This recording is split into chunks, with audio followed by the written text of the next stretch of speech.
Jeremiah. Continue our lesson and messages on the text to the books of or chapters of Jeremiah, and we are now in chapter 21. Chapter 21, tayo basahan, ito yung 14 verses in Jeremiah. So beginning verse 1, go.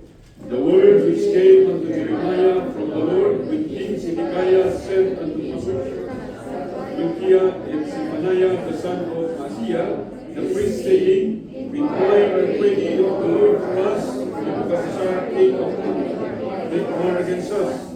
It should be that the Lord will deal with us according to all his wondrous works, that he may go out from us. And said Jeremiah unto them, thus said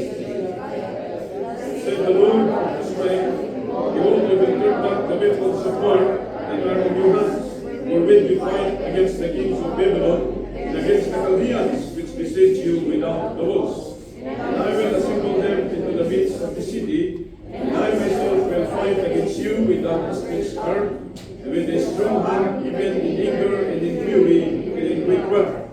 And I will smite the inhabitants of the city with man and beast, they shall die for a great pestilence. And afterwards, said the Lord, I will deliver Zedekiah king of Judah, and his servants, and the people, and such are left in the city, from the pestilence, and from the sword, and from the famine in the hand of Nebuchadnezzar king of Babylon, into the hand of their enemies, and into the hand of those that seek their life. And he shall smite them with the edge of the sword, and he shall not spare them, neither have pity nor have mercy.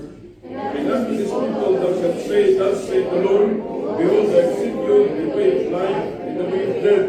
He that abideth in this city shall die by the sword, and by the famine, and by the pestilence. But he that goeth out and goeth to the Chaldeans that besiege you shall live, and his life shall be unto him for a prey. For I have set my face against this city for evil, and not for good, saith the Lord. It shall be given into the hand of the king of Babylon, and shall burn it with fire. And touching the house of the king of Judah, say, Hear ye the word of the Lord, O house of David.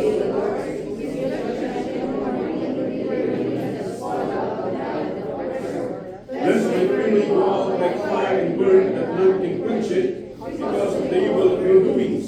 Behold, I am against you, inhabitants of the valley, and the rock of the plain, saith the Lord, which say, Who shall come down against us, and who shall enter into our habitations? I will punish you according to the fruit of your doings, saith the Lord, and I will kindle the fire of the first earth, and it shall burn all things round about it. Niya po Diyos di mapadayawan, at mapalit kayo mga agtugaw.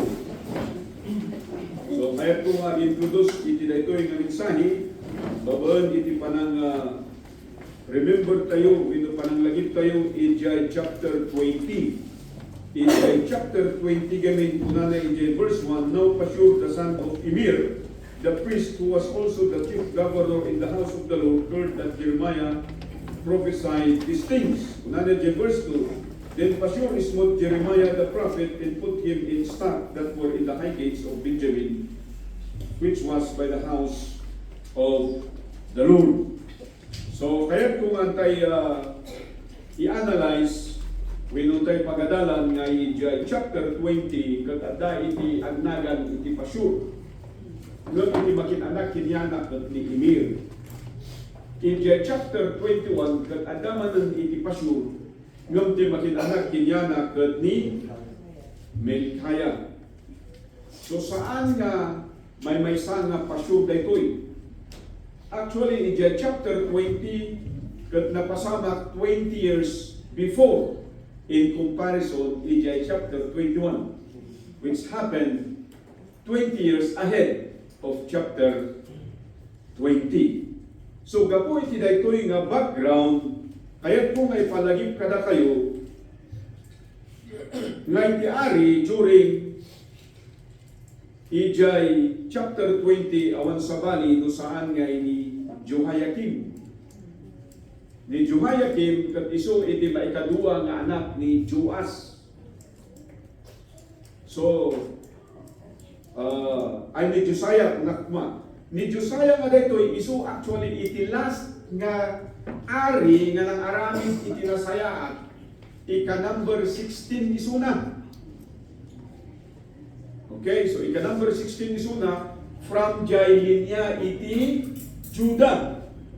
Iti amin nga nag-rule, ijay ini iti Juda. Oy, dugod kayo dito, young people, nag-tiktok kayo. But there were 20 kings. Iti nagdudwada, iti damo nita at ni Rehoboam. And then iti last nga ari, awan sa bali no saan nga ni Sidikaya. Isu ti ari, ijay chapter 21. Yung ijay chapter 20, ti ari, kat awan sa bali, nunuhan nga ni Jehoiakim. Okay, so ti anak ni Joas, kat ni Jehoahaz, o ni Josiah, kung ako nga, iti anak ni Josiah kat ni Jehoahaz, santo ni Jehoiakim, santo ni Sidikaya, talo iti anak ng lalaki. Kat dagitoy da iti nang sublat, ini Jehoahaz, wino Josiah, kung ako nga, iti natay isilakas may sangaari. Kat actually, iti panag-prophesy ni Jeremiah kat nagrugi isunod yung time ni Josiah, ni Josiah, okay? So ni Josiah, kat isu iti ka-16 nga ari, kat there were 20 nga ari nga nag-rule ijay Judah. While ijay southern kingdom, that is Israel, at damat iti 19 nga nag-rule nga ari. Ngan in between ni Josiah, kat isu diayon iti naka-exilanda. Tati makin-anak ni Josiah, actually kat anak ni Amon. Kat ni Amon, kat anak ni Manasseh. So malagit yung iti the most wicked and evil ruler ijay Judah awan sa bali no saan nga ni Manasseh. Kat apo na ni Josiah. So ni Josiah nga daikot kat aga rugi nga ag-ari ijay mod nga nagbalin nga exile iti Assyrian Empire iti Southern Kingdom o iti iling nga Israel. Kat nakit kita awan pulos iti nalintag nga ari ijay Israel. They were all wicked. They were all evil. Jay 19 nga nang idaulo jay, they were all evil. Kuan ijay Judah, adda iti upat nga nagbalin nga righteous nga leader da. Do jay duwa, kaslaki ni Joas, kasla jay anak ni Joas, mayat iti rugida, ngam ini maud-udi, kat nagbalinda nga wicked when evil. Hello? Among kadagitoy da nga righteous leader, kat awan sa bali no saan nga ni Hezekiah.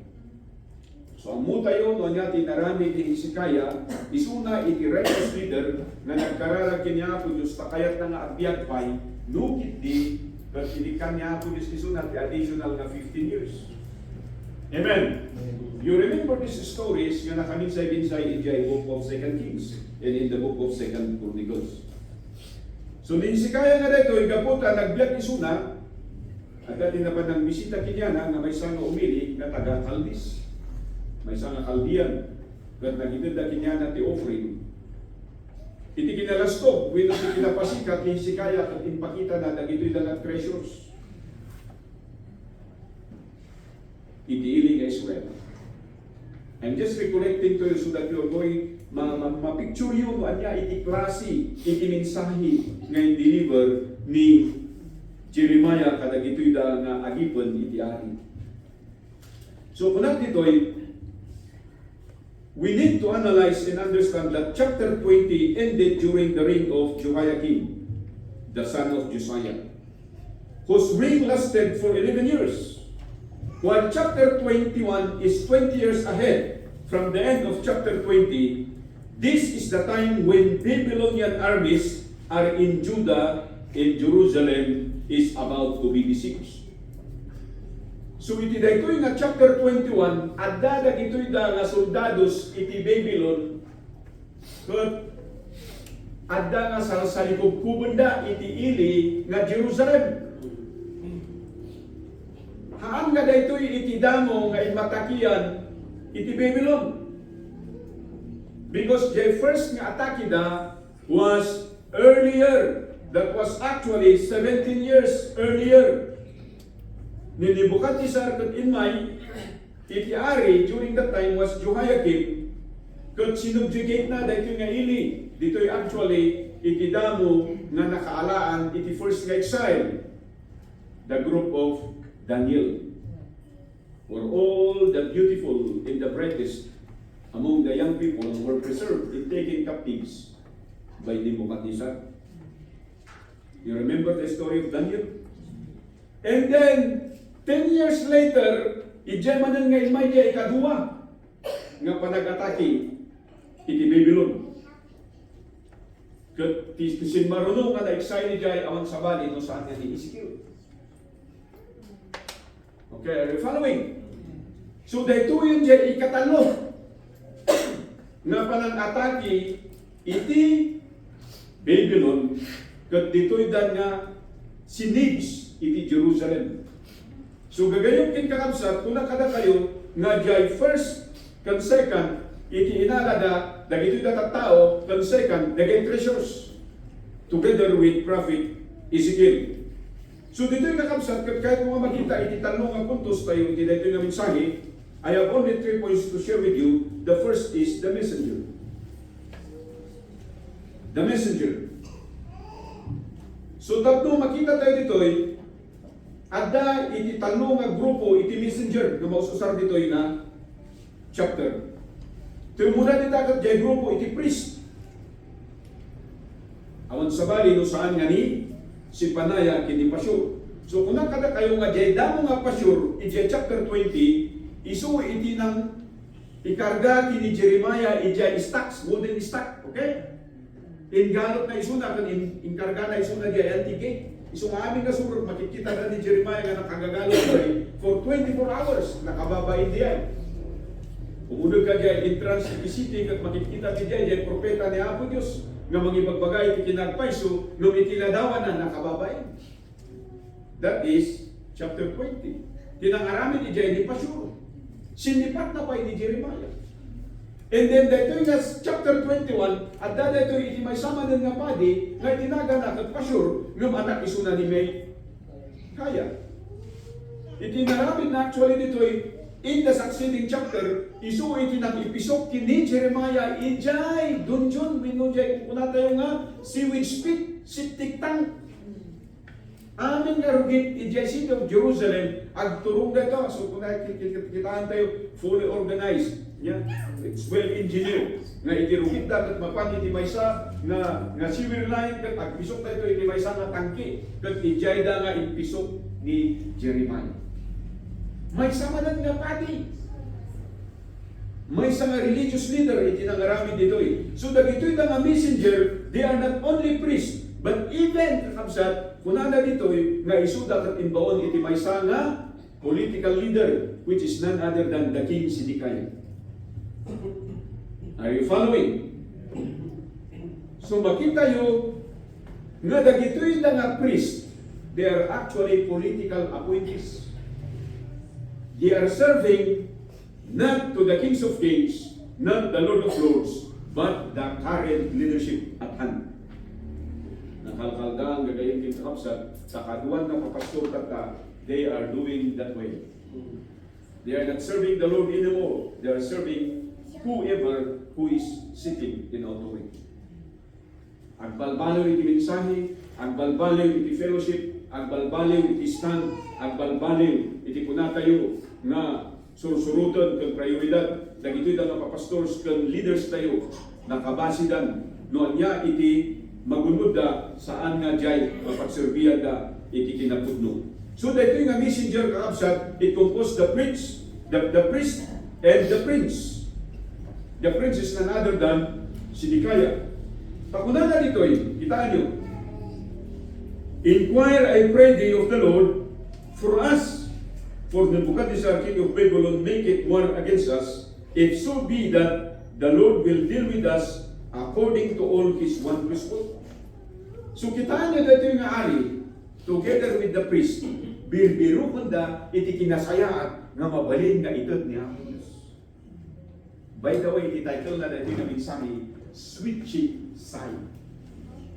Sweet Cheek Side. So, dagito'y na matatao nga rebuken, korporitaran, kasabaan ni Jeremiah tinaldaw-aldaw, ibagbagana Nga ikam ni Apo Diyos isuda ti tiyangsa nga agbalbaliw ngam sanda nga unod. Kano sanda nga agbaliw kung dosalan ni Apo Diyos isuda tatabirbiru kanda iti nasayaan nga ramidan ni Apo Diyos kinyaga. Why? Because they are there ijay surroundings dan. No kuna tayo nga lisage, no kuna tayo nga undersage, awan iti makaruwar kan awan iti uneg. So na-describe iti daytoy nga sitwasyon iti libro iti ari and in the book of the prophets nga kaputa awanan iti makan kinanda iti anak. Kinanda iti asawa da, pinartida iti kapamilyaan da, apayaya awanan iti makan. And yet, bago nagpasamak di ay, iti tarigagay dagitoy da nga priest, kanda ito'y nga prince, they are looking for the goodness of God, yet they are living unfaithfully before Him. Ang uyo awat tinay dumana na ito'y kadatay. Biribirukan tayo ti parabor ni Apo Diyos, magkukurita tayo, mabagbagaan tayo, ngam saan tayo nga dunod. Ipapatit ako sa amut ako, ta isugarot iti amut tayo nga mayan. Ura na may magbaga, yun unayon ni Apo Diyos, we are not following. And these are the kind of the messengers we are looking up to. And the third kind of messenger here is the prophet. The prophet is none other than Jeremiah. Did he change the message? No, he did not. Kung nagkaroon ka na kayo, Sunday school, the Lord Jesus Christ did not change the message. He preached the truth, no matter how hurtful it is. Tata gagayon ng nakabsat at saan nga kasta, kita tao tata maayayo, iti membro iti simbahan, masapong ayayon, tanusan mo ayayon nila pumanaw.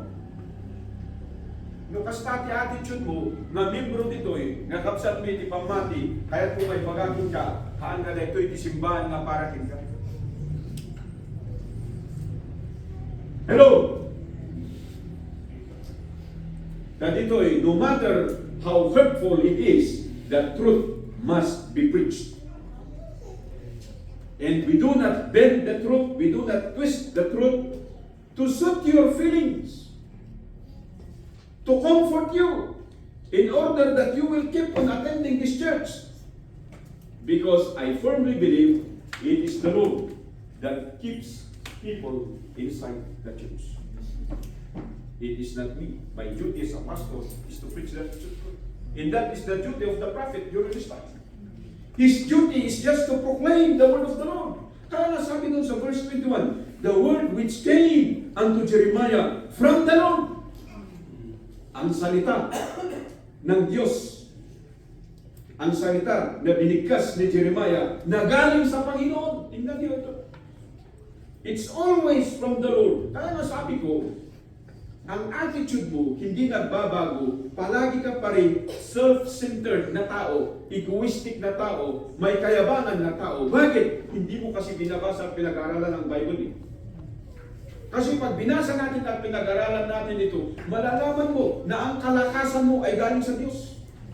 Ang buhay mo ay galing sa Diyos. Oh. Kita kaya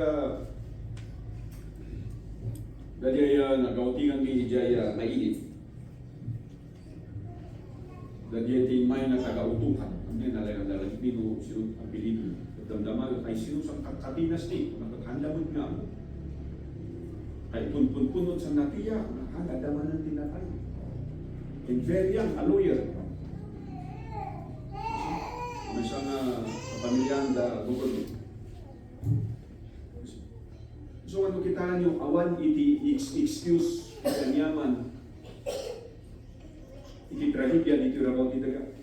Whether naka-eskwela o saan, nabaknang o saan. No umay iti kunatayo nga patay ng sakit, awan iti pilpiliya na. But we know that God can spare us. Pero dahil sa kayabangan natin, hindi natin ito nakikita. And that is the kind of people Jeremiah was addressing during his time. It is also the kind of people that this message, which give us point number 2. So yung messenger, mayroong pare, mayroong hari, at mayroong propeta. Yung mga messenger na ito, yung priest, sila ay nagsisilbi hindi para sa Diyos, kundi para sa king. At yung haring ito, nagsisilbi para kung ano yung makuha niyang mabuti sa Panginoon, pero hindi yung gawin yung mabuti sa mata ng Diyos. You see the difference? Kaya nga, ang title ng design ko, Searching Sights before you are going to see kung anong mangyayari dyan. At ito namang propeta, walang iba kundi si Jeremiah, he speaks nothing but the word from the Lord. Kaya nga dun sa chapter 20, halos mag-complain siya, di ba, napag-aralan natin? Sabi niya, hindi ba pwedeng hindi ito ang sasabihin ko? Kasi wala na rin silbi, walang naniniwala sa akin eh. Pero sabi ng Panginoon, hindi. Just speak my word. Doon na-define yung faithfulness and loyalty. So pupunta ngayon tayo sa the message. The messenger, and now the second point is the message. And the message that the two messengers was looking was a comforting message. The priest is asking Jeremiah, ano ba ang magandang balita na galing sa Diyos? Because yun ang hinihingi ng hari. Are you following? They were looking for comfort. They were looking for something that is good during the time of evil, but they cannot see the evil. They are living wicked. They are doing evil in that side, pero hindi na nakikita ito. Bakit? Self-centered na sila eh. Egoistic sila. They are proudful people. Sinasabi ni Jeremiah, magbago kayo! Humingi kayo ng katawaran! Pero sabi nila, hindi naman kami nagkakasala. Faithful naman kami. Yun ang pagtingin nila sa kanilang sarili. Why? Because they do not believe the very words of Jeremiah. They believe with what? Kung ano yung sinasabi ng mga messenger na ito, mga pare ito, yun ang pinapakinggan nila. Kung ano yung nakaka-comfort sa kanila, yun yung napapakinggan nila. Kaya nga, in line with our lesson kanina sa Sunday School, paano mo malalaman kung sino ay ang totoong prophet, totoong pastor? Yung pag palaging nagsasabi, pinapanalangin kita kapatid, iko-comfort kita kapatid, tama yung ginagawa mo kapatid, gustong-gusto natin yan. Bakit? Para sa atin yun eh. We all want comfort, but is it the message? Is it the message? Is the message of God giving you comfort? Actually, pag pag-aralan mo yung Biblia, nawawala yung comfort sa puso mo. Natatakot ka. Mababain ka. No, dadalo na yung Biblia, mababain ka, may i-capture comforting ka. Ray, kutak man mo, estudyar Aramido. Why? Because it is correcting you. At yung mensahe nito, dalawa eh. Dalawang klase. Comfort that is from Jeremiah. Umahanap siya ng comfort kaya ginamit yung mga religious leaders. Umanap kayo ng comfort. Bakit? Andiyan na yung mga kaaway. Napapaligiran na tayo. Oh. Do you remember that story? Mataki yung isang hero at sabi niya, napapaligiran ko kayo. Oh. Mag-isa lang siya. Pero hindi ganun yung istorya dito. These are God's people living in defiance, living in rebellion, living in idolatry, living in religious dogmas and doctrines, yet they think they are faithful. Nung dumating yung siege, hinanap nila ang Diyos. Kung titingnan mo ito, bakit itong hari, bakit hindi niya pinagkatiwalaan yung mga pinili niyang mga religious leaders? Bakit hinanap niya si Jeremiah at sabi niya, harapin niyo si Jeremiah, kausapin niyo siya, baka may magandang pinsay ang Diyos sa atin. They were seeking comfort, they were looking comfort. Bakit? Because that is what they like. In people today, we always find in love comfort. Comfortable situation, comfortable church, comfortable way of worship. Pero sasabihin ko sa iyo, this church is not for you. Why? Because we are always at war. We are at war with laziness. We are at war with worldliness. We are at war with backslidingness. We are at war with unfaithfulness.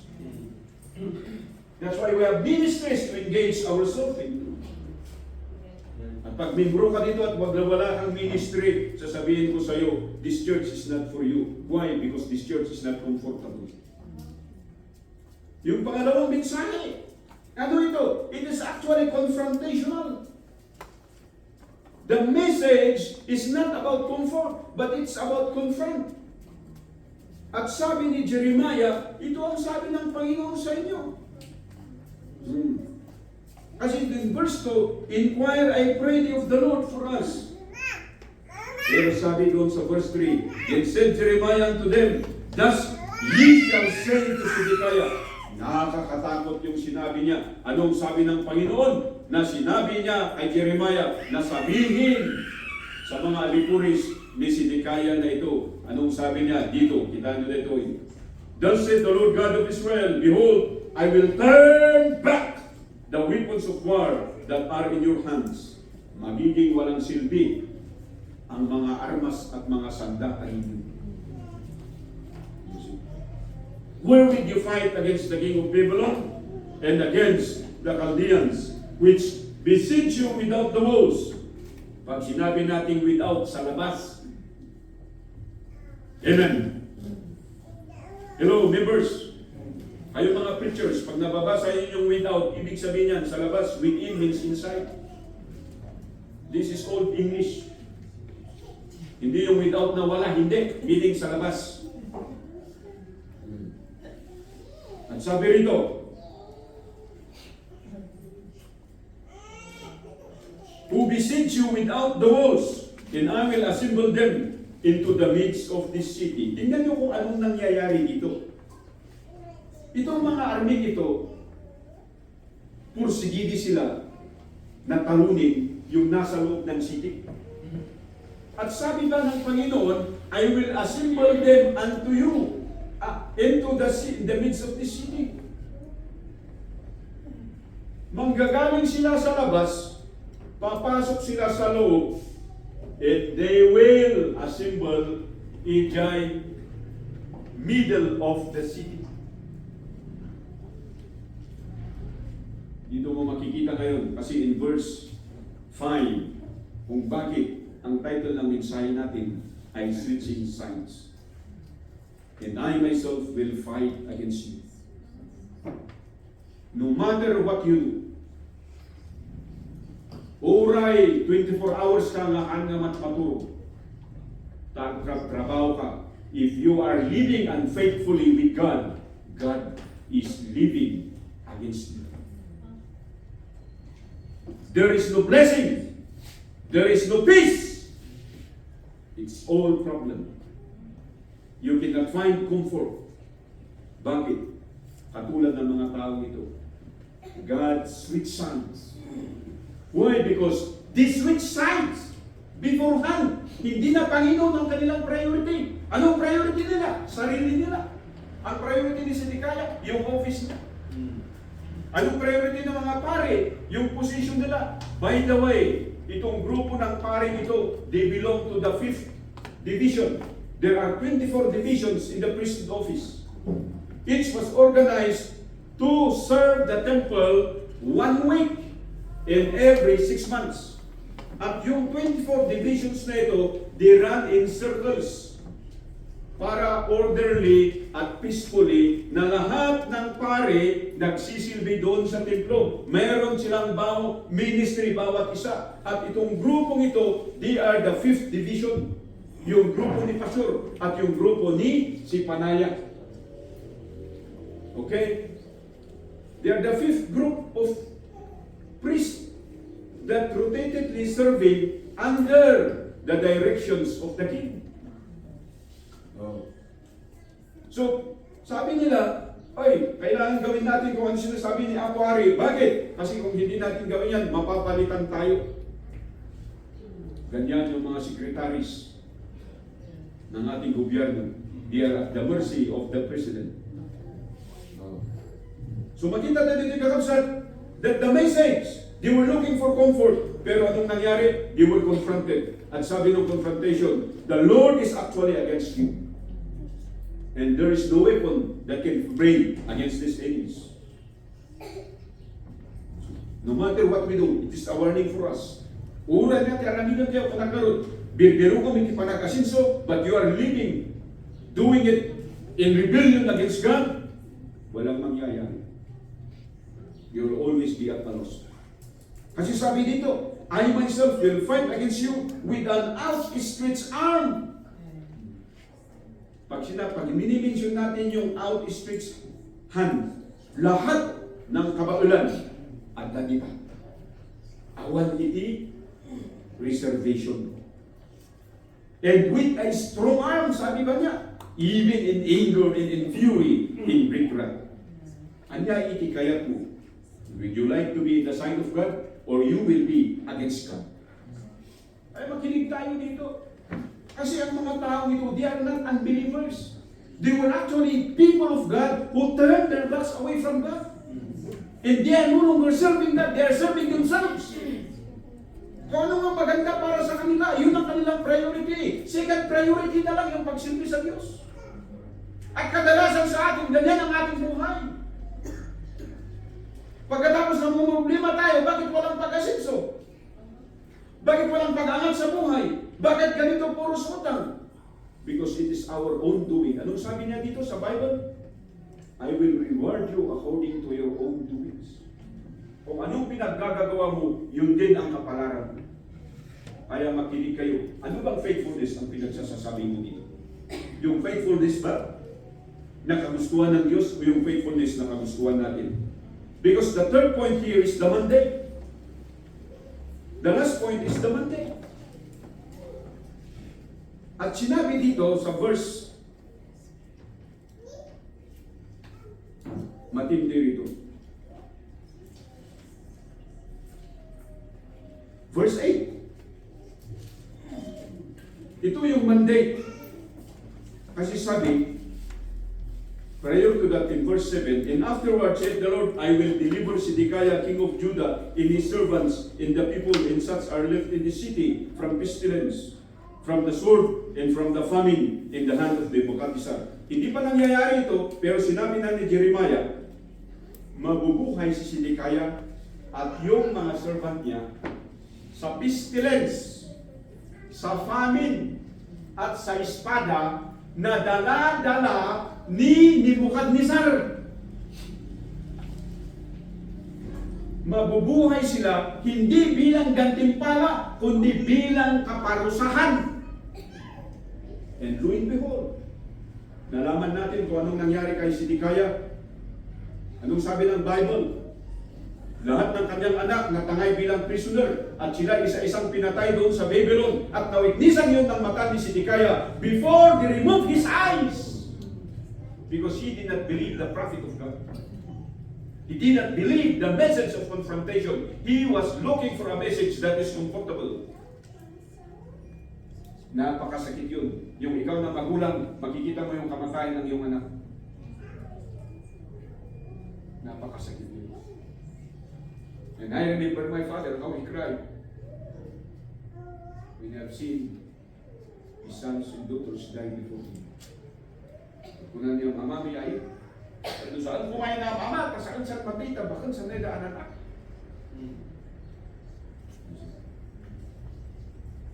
Kada tayo nga ama, kahit tayo paging mapasamak din. Kada tayo nga parents, kahit tayo paging mapasamak din. Wala ko na dahil minatayan ng mapantayo, tama yun on ko ma. Kasang inilan, dailan matmatay, tama at bakit ang buhay-buyan. But that is not happening to us. But it can, if we choose the side of God. And we will not rebel against Him. Ano ba yung mandate? Ang bihira. And say unto these people, thou shalt say, thus saith the Lord, behold, I set before you the way of life and the way of death. Mamili tayo ngayon, yung way of life or yung way of death. Okay? yung way of life, according to Deuteronomy chapter 30 verse 15, we do not have time to go there, ilista lang ninyo, it is a good life. It is a blessed life. Kung saan yung magtatanim ka, maganda yung paglago, maganda yung bunga. Yung mag-aalaga ka, dadami sila, walang anumang pisting sisira. Yung mga anak mo, mga mabubuting anak, yung asawa mo, hindi ka ipagkakanulo, hindi ka ipagpapalit ng pera. And that is a good life. Amen? Pero yung death, way of death, ano ba ito? Ito yung napnuan ti problema nga biyag. Awan iti makita mga tao na, man kami-kamiwot ka, nung saan kamiwot mo, adi umanay. Kung nagbalin nga pinilo ti tagabaw ko ti kamiwot, pinilo ti mangkayan. Ti kamiwot ko, ano diya, struggle. At kung kani nga, struggle ka nga kang kanayon. Saan kumakabsat? In it, we are not learning, we are not listening. Kasi yung mandate niya, I give you. And you have to choose. Is it the way of life or the way of death? You see? Kasi doon po sa Joshua chapter 24 verse 15, di ba? Itong way of life, anong sabi? It seems evil. Yung magandang buhay ay parang hindi maganda sa lahat. Ito ang sabi ni Joshua. If it seems evil unto you to follow the Lord, I and my family will serve the Lord. Sa atin dito, it seems evil to come to church. It seems evil to be involved in the ministry. It seems evil to get engaged in the Bible study. It seems evil to sing in the choir. Pero yung good life, anong sabi niya? If it seems evil unto you, I want that good life. Kung mahirap magsilbi sa Panginoon, pipiliin ko yung mahirap. Basta doon ako sa side ng Diyos. Kisa sa madali na nasa side ka ng Diablo. Ano yung side ng Diablo? Kaaway mo ang Diyos. Bakit?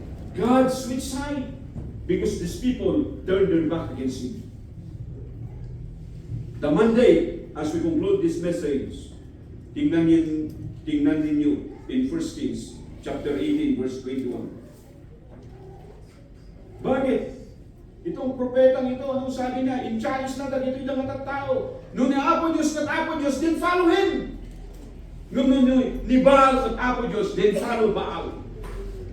That is the kind of challenge I'd like to leave para sa ating lahat sa umagang ito. No agpaiso ni Apo Diyos, agserbi tayo kinyan at ikinagpaiso. Tano saan nga agpaiso isuna, din tayo agserbi kini Baal, nakasla ka na iti mga tattao, tinagserbihan da, iti pamilya da, iti nagserbihan da, iti bagbagida, iti nagserbihan da, iti trabaho da, iti anyaman na banbanag, mailaksid lang ni Apo Diyos, dito iti prioridad da. Kaya nga sabi doon sa 1 Kings, if God did serve Him, be God. But if Baal did serve Baal, switching sides. Anong side ang piliin?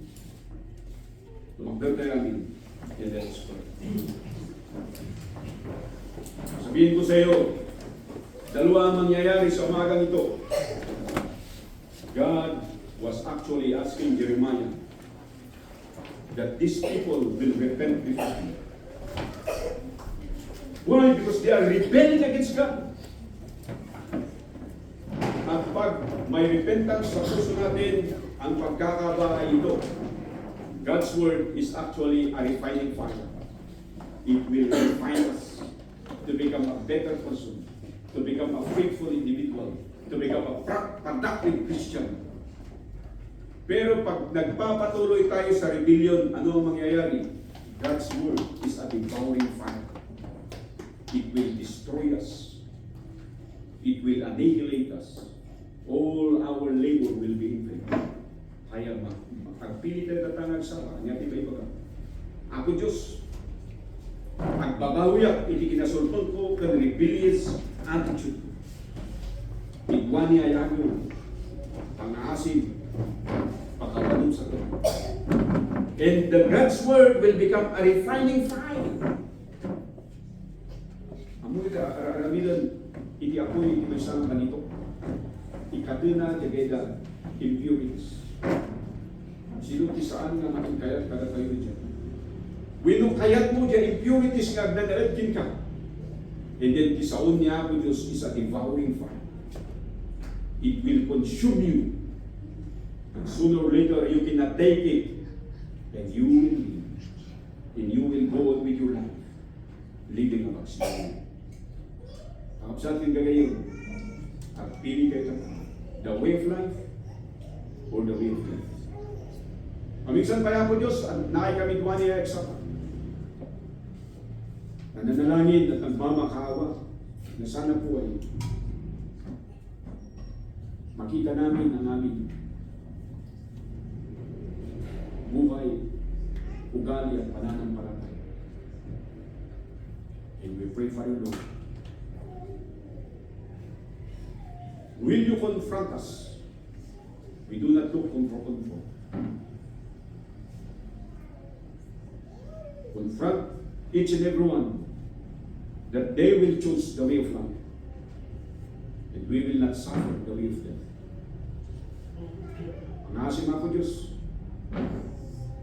kasaan mo na kami kapanawan, katagbalin ka nga kabusog ni, makawanan na kami, ikikinasulpon ni, kan kinalasog ni. Mabalin na saan mi nga makita na ito, ipanangkita mi ako Diyos, kutusto, teraramidan mi. Nung tatapo Diyos, nagkurang kang nagbaso kami kaya, makawanin na kami ako Diyos. Masyam na ito yung simbahan ako Diyos. Ikastoy nga kumutudyan, itichirko. Aduti lumamis, aduti makalipat. Nung pangasim ako Diyos, the way of life becomes our life. A life where you are in the midst of everything. Nangasim ako Diyos, saan mga panawan na kami, saan mga kalabanan na kami. Awan di kaya mi, awan di kabalanan. Nag-surrender kami kung sila. I-restore mo na kami. Nagtalit kami kung sila. Pangasim ako Diyos, tawan iti. Siya sinuman ka na kami dito, yung nasaan na nagbabawi iti baso. Numan agda, iti may sa winuduwa, winutalo. Makasi kami kata. Nadayta, mga gayo. Mga miris na, iti baso na, kasada kami kat na miris na. Nasikala nga po Diyos. Iti magpakawan kan manglinis kada kiti da mapaso usanga simbahan ko dito. Dapo na dayta ako Diyos. Itagbihin sika, iti pamati ni kan talog. Itinaga ni Kristo. Itinarami ni Kristo di Agos kita libay. Nagsuwa ko Diyos. Pinagbayan ni baso. At ang graduwa ko Diyos ni pamati, makita mo iti kinatuwa, may biyag ni Kristo. Help us para Lord to live the life of goodness, the life of faith. Anak ko Diyos, nasumina kong natayo na siya. As I pray for these things, may you receive us, may you accept us. May you let us enjoy our life as a believer. Luman, una ni Joshua, if it seems evil, still we choose to follow you. Kung para hindi natuman, dahil ito'y kinamaar, dahil ito'y katawan ti Serbina, still we follow you. Ang asang ako Diyos, talindon na ito nakararap. In Jesus' name we pray. Amen. And amen. So, once the nagbagapon, nagyaman na. Sabi Mr. Waktigan, tagano ka? Ay, yes. Punta na nagila Waktigan, hindi Bauko. Hindi Buntok. And we are actually friends and neighbors. So thank you so much for coming. Yaman kami di nangawisan niya